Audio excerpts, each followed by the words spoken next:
Hey everybody, Edo here, and this is Zombology by Jackson Pope, and this is a semi-cooperative card drafting game. The other thing that's interesting about this is he is hand making these on his own in limited runs. So this is sort of a indie game. It's not really mass market. It's not even going to be doing a Kickstarter. So if it seems like something you like, I think you just need to go to his website or search for Zombology and go look for it. But basically, it is a semi-cooperative card drafting game. And what you're going to be doing is there's a zombie apocalypse. Zombies are run amok. They don't really come into play in the game, but basically the government is trying to look for scientists, and there's a quotation here, scientists to stop. And so they are going to try, healing crystals and homeopathy and a nice cup of tea and all these sort of non-traditional medicine solutions for the zombie apocalypse.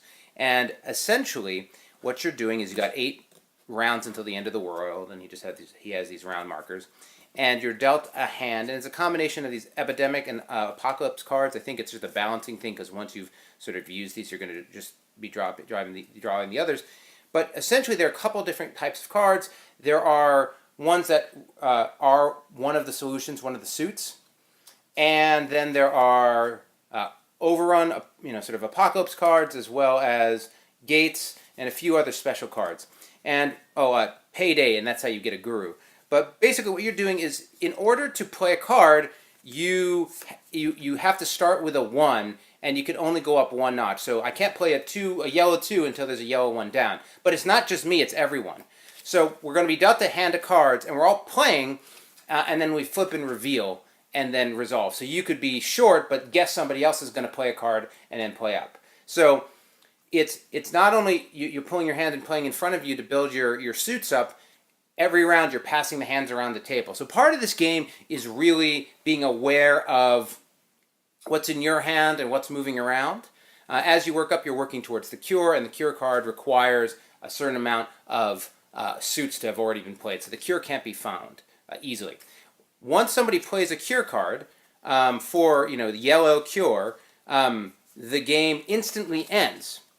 So the game ends if the zombie's overrun, and then the game ends if you get a cure, but you don't win unless you have 7 points in that suit.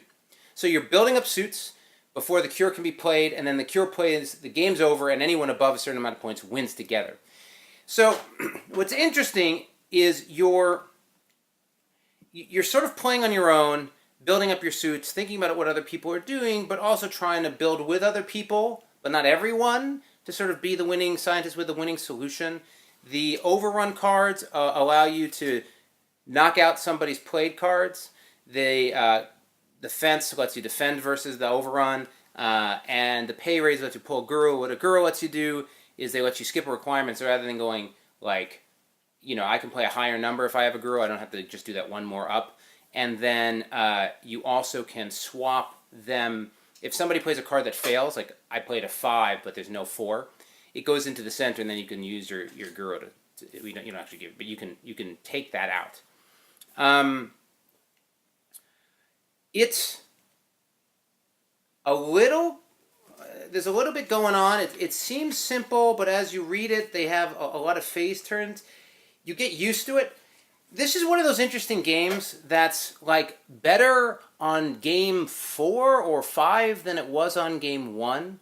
And so my only hesitation with this one is I don't mind that dynamic per se, but the problem is when the game is like a filler game, you sort of want to be able to play it the first time and love it and enjoy it.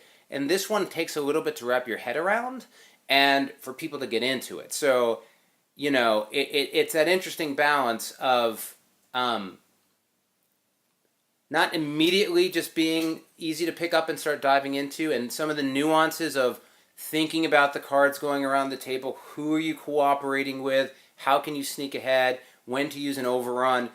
It's got that depth, but you don't want to play it that way at first, so you end up having to coach up. So if you really like card drafting, or you're looking for sort of a simple but interesting card drafting game, and you like zombies and the apocalypse, of this sort of poking fun at the the new age science. I think you might get a kick out of it. I'd probably recommend see if there's a print and play or a way to play it first.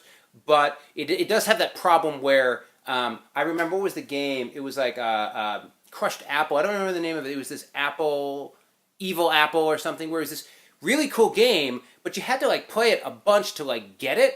And again, when it's a filler game, I think it's a little bit of a mismatch. But definitely cool that he's taking the indie route. Do look at it and see if it's for you. And subscribe, share, all that good stuff. Most importantly, play some great games. Thanks.